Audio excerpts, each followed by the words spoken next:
자신이 믿는 말이 아니면 그 외 모든 말은 무시하는 경향이 있습니다.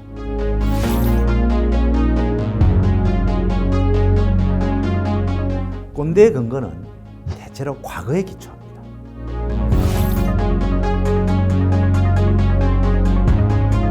꼰대 성향을 가진 사람들은 젊은 사람들을 보면 일단은 가르치려고 해요.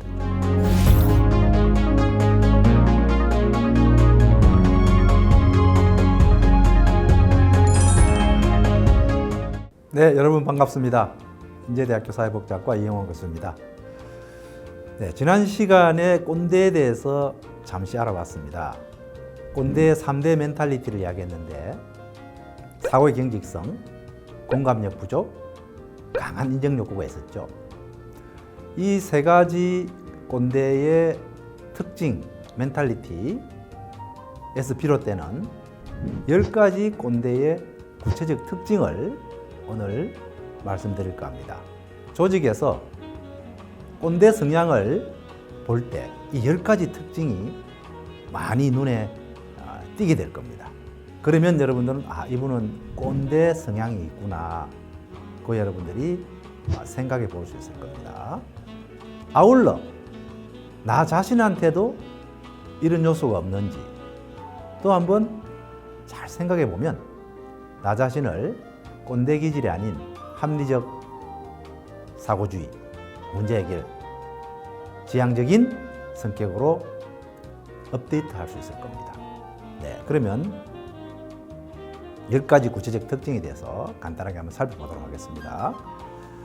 첫째가 자기중심성입니다. 꼰대들은 자기중심적 사고를 많이 한다. 그래서 보통 불만을 드러내거나 문제점을 물어보았을 때 내세우는 근거가 자신의 생각이 맞다고 생각하는 겁니다. 곧 모두의 생각이라고 착각합니다. 다들 그렇게 생각해. 너만 그런 거야. 이렇게 이야기합니다. 자신이 믿는 말이 아니면 그 외 모든 말은 무시하는 경향이 있습니다. 꼰대의 근거는 대체로 과거에 기초합니다. 그 어떤 논리적, 과학적 근거 없이 과거에 그랬다는 말을 자주 하고 자신의 과거 경험치를 굉장히 중심적인 사고로 듭니다. 그게 꼰대의 첫 번째 특징, 10가지 특징 중에서 자기중심적 사고입니다.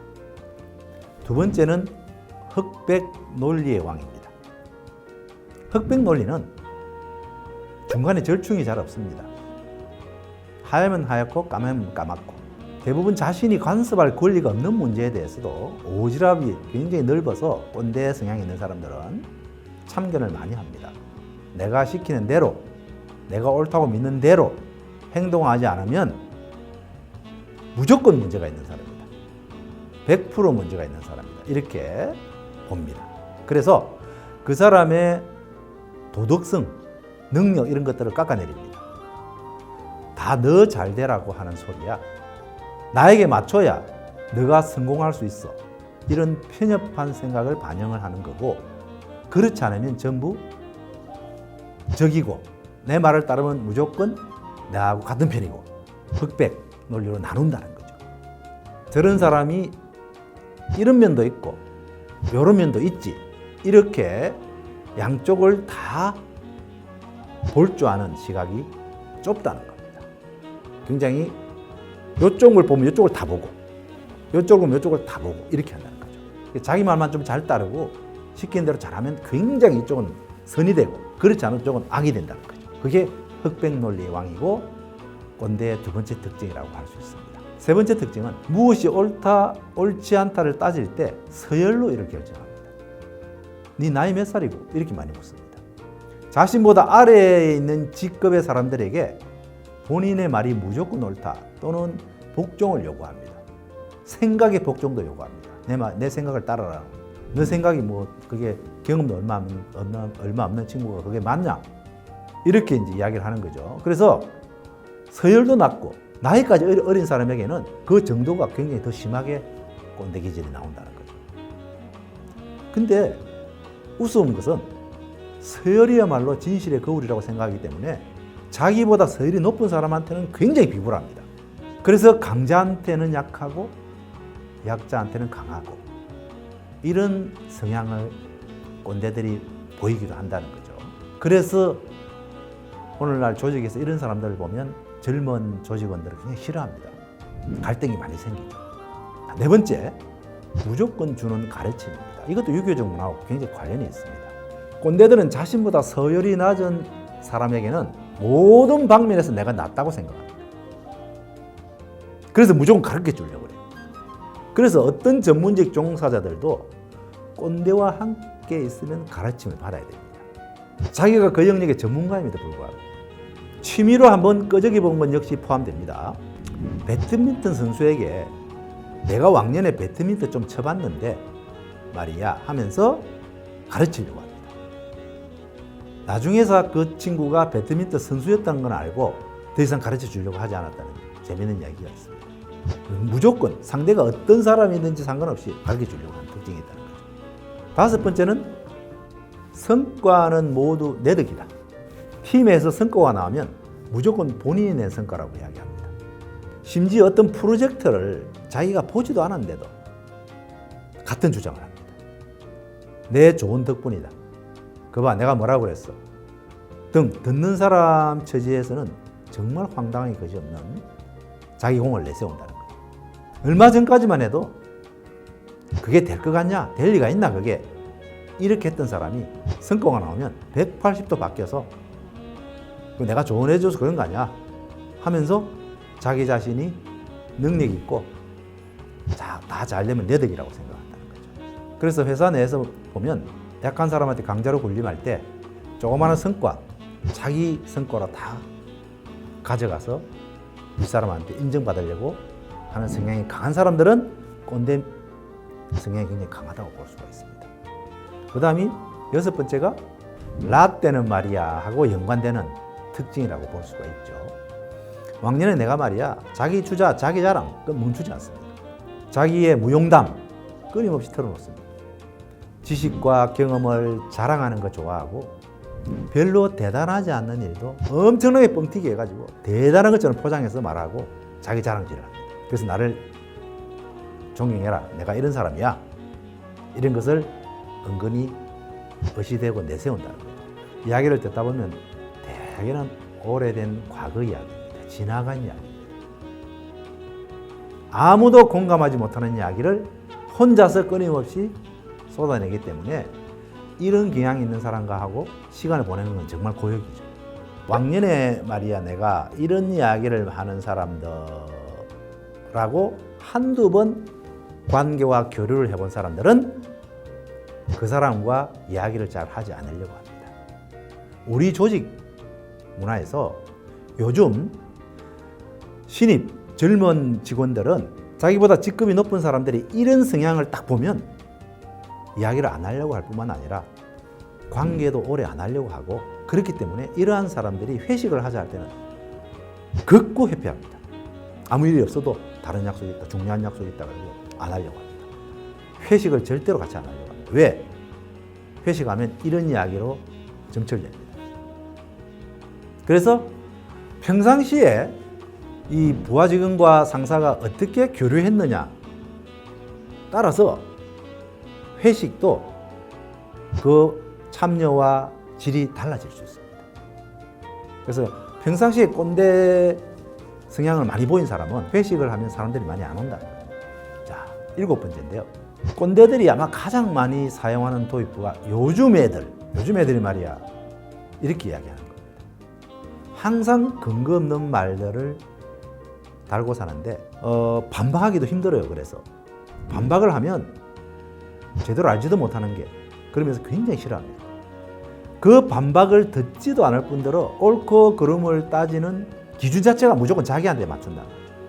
옛날에는 그렇지 않았는데 요즘은 다르다. 이런 말로 시작하면서 달라진 것을 굉장히 비판합니다. 옛날에 이런 부분이 좋았는데 지금 이래서 이렇게 이야기합니다. 굉장히 세상이 거꾸로 가고 있다. 세태가 이상해졌다. 젊은 사람들이 갖고 있는 진보적 사고, 수평적 사고 이런 부분들을 다 문제로 본다는 거죠. 자기들밖에 모르고 조직은 생각 안 하고 이 사람들 이야기하는 거 다 무시하고 이러한 비판을 굉장히 많이 합니다. 그래서 꼰대 성향을 가진 사람들은 젊은 사람들을 보면 일단은 가르치려고 들죠. 가르쳐서 저 사람을 우리 조직 문화에 적응하도록 만들어야 된다. 이런 생각들을 굉장히 많이 합니다. 그러면 그럴수록 갈등은 더 커질 수밖에 없습니다. 얼마 전에 근로계약서에 출근 시간, 업무 시간 어느 것을 적어야 될까 논란이 됐어요. 출근 시간 9시부터 퇴근 시간 6시 근무계약서, 근로계약서 그렇게 적혀 있습니다. 근데 과연 9시, 6시가 어떤 기준이냐? 회사 들어오는 게 9시냐? 일을 시작하는 게 9시냐? 거기에 따라서 달라질 수 있는데 꼰대들은 어떤 성향을 갖느냐? 9시를 업무 시작 시간으로 봅니다. 그러려면 더 일찍 와야 된다 생각하는 거죠. 근데 젊은 성향의 사람들은 회사에 출근하는 것을 9시로 봅니다. 그런 인식의 차이에서 갈등이 생기는 거죠. 내가 출근부에 도장을 찍는 순간 9시면 됩니다. 퇴근하는 시간은 6시면 됩니다. 근데 꼰대 성향을 가진 상사들은 9시를 일하는 시간으로 보기 때문에 내가 회사 들어와서 일을 하기 위한 준비를 다 해서 9시부터 정확히 업무를 시작해라 이렇게 생각한다. 그러한 인식의 차이들이 굉장히 많다는 겁니다. 그런 인식의 차이를 좁혀나가는 지혜 그리고 협력정신, 사고의 유연성 이런 게 이제 나중에 꼰대와의 갈등을 해결할 때 필요한 요소인데 다음 시간에 자세히 말씀드리겠습니다. 8번째는 세상에서 가장 성실한 사람이라고 자기 스스로를 생각합니다. 내가 정말 이렇게 열심히 살았기 때문에 이만큼 됐다고 생각합니다. 내가 일을 가장 많이 하고 제일 바쁜 사람이기 때문에 젊은 사람들이 쉬는 것을 못 봅니다. 휴가, 몸이 아파서, 병가, 용납을 못해요. 예전에는 출산휴가도 마찬가지였습니다. 근데 그게 많이 바뀌었죠. 여전히 그래도 바뀌어야 될 게 많죠. 왜? 이런 인식을 하고 있기 때문에. 그래서 이제 라떼는 있잖아. 과거로 돌아가서 자기가 어떻게 일을 했고 그래서 회사가 이렇게 됐고 우리나라가 이렇게 됐고 그러한 자기 삶의 기준으로 사람을 판단하고 순식간에 사람을 또 엄살장애로 만들어. 직원들이 정말 힘들고 하는 부분을 공감을 잘 못해요. 직원들이 회사에 다니면서 관계에 갈등이 있으면 그 갈등을 이해를 잘 못합니다. 맞추면 되지 뭐 그렇게 힘들어하냐 이렇게 이야기해요. 먹고 살려면 어떻게 뭐 방법 있어? 이렇게 이야기해요. 그러니까 소통이 안 돼요. 꼰대 성향을 가진 사람들이 공감 능력이 떨어진다고 그랬잖아요. 그러다 보니까 자기 경험에 비춰서 상대를 공감하지 않고 이렇게 하면 될 것을 자기가 살았던 방식을 강요한다는 거죠. 그러다 보니까 대화가 안 된다. 아주 정해진 업무만 딱 하고 인간적 관계가 소통이 잘 이루어지지 않기 때문에 조직 문화가 굉장히 삭막해진다. 상사들이 회식을 하자고 하면 자기가 술 먹고 싶어서 술 땡겨서 회식하자고 한다. 이런 생각을 젊은 직원들이 많이 합니다. 그래서 안 갑니다. 누군가가 술도 따라주고 내 이야기도 들어주고 내가 열심히 살은 삶에 대해서 이야기 좀 들어주고 그래서 너네들도 그렇게 살아라. 이런 맥락으로 회식하자고 하는데 그게 너무 싫은 거죠. 근데 이런 맥락도 있습니다. 상사들은 직장에서 너무 젊은 직원들이 이게 이야기하는 것 자체를 부담스러워 하기 때문에 그냥 좀 편안하게 술이나 한잔 하면서 좀 이야기 나눠보자. 그런 맥락으로 회식하자 했는데 그마저 안 받아들여서 섭섭하다 생각합니다. 이런 직장 상사도 있습니다. 근데 그렇게 생각하기 이전에 우리가 평상시에 조직 안에서 생활할 때 내가 어떤 꼰대 성향을 보였는가를 한번 검토해 볼 필요가 있습니다. 만약에 상사가 조직에서 일상 업무 속에서 꼰대 성향을 보이지 않았다면 회식하자고 하면 그렇게 극구 거부하지 않을 겁니다. 젊은 직원들, 신입사원들도 회식, 밥 먹고 영화 보고 뭐 하는 거 좋아합니다. 단지 상사가 어떤 성향이냐에 따라서 달라질 수 있습니다. 그래서 요즘에는 상사들이 많이 바뀌려고 합니다. 꼰대 성향 가진 사람들이 자기 자신을 알고 젊은 사람들한테 배우려고 하고 이렇게 하는 경향도 많이 있습니다. 네, 9번째. 여성 차별을 밥 먹듯이 한다. 꼰대들의 성향은 여성을 너무 쉽게 무시하는 성향이 있습니다. 그러면서 자신이 회사에서 여성들에게 인기가 많다고 착각하는 경우도 굉장히 많습니다. 제가 인제대학교 교수인데요. 교수들도 이런 사람 굉장히 많습니다. 자기가 학생들한테 인기가 많다고 착각합니다. 학생들이 어쩔 수 없이 그냥 교수님하고 인정해 주는 것 같아서 그런 건데 전혀 그렇지 않습니다. 자신한테 딸이 있으면서도 여자라는 이유로 다른 사람을 딸 같은 여자를 쉽게 보고 무시하고 하는 꼰대들도 있습니다. 집에 가서 딸 바보로 하는 꼰대들, 회사 와서 자기 딸만한 신입 직원들 막 무시합니다. 이해할 수가 없죠. 회사에서는 내가 존중받아야 되고 부하들한테 권위자로서 권위를 인정받아야 되고 이런 부분들의 생각이 많기 때문에 더 그럴 수 있습니다. 집에서 그럴 필요는 없겠죠. 열 번째는 꼰대가 꼰대를 낳는다는 겁니다. 꼰대들은 그 사람이 경험했던 조직, 상사들이 꼰대일 확률이 굉장히 높습니다. 아버지가 굉장히 꼰대였을 가능성도 있어요. 군대 문화, 검찰 문화 대대로 내려옵니다. 회식하면 폭탄주 먹었던 문화 그대로 다 답습해서 대물림 돼서 내려왔어요. 다 자기가 보고 배운 걸 그대로 상사가 돼서 부하한테 하는 거예요. 자신 역시 조직에 섞이면서 강요를 받아왔기 때문에 당연히 그렇다 생각하고 너네들도 당연히 그렇게 해야지 하면서 꼰대짓을 하는 경우가 굉장히 많다는 겁니다. 우리 사회에 이런 말이 있습니다. 폭력은 폭력을 낳는다. 아이는 때려서 키워야 된다. 이런 생각을 아버지로부터 물려받았고 자기도 그렇게 자식한테 합니다. 회사에도 마찬가지입니다. 꼰대가 많은 회사 안에는 부하도 꼰대 될 확률이 굉장히 높다는 거죠. 꼰대는 꼰대를 낳아서 그 조직 문화는 굉장히 경직되고 갈등을 계속 만드는 생산성을 떨어뜨리는 결과를 낳는다는 거죠. 오늘 꼰대의 10가지 특징에 대해서 살펴봤습니다. 여러분들 어떻게 꼰대에 대해서 이제 많이 이해가 되셨는지 모르겠습니다. 꼰대에 대해서 이해한 만큼 이제는 그러면 이런 꼰대와 관계 그리고 나 자신의 꼰대 성향은 또 어떻게 해야 되는 부분은 또 다음 시간에 한번 알아볼까요? 네, 오늘 여기까지 하도록 하겠습니다. 수고하셨습니다.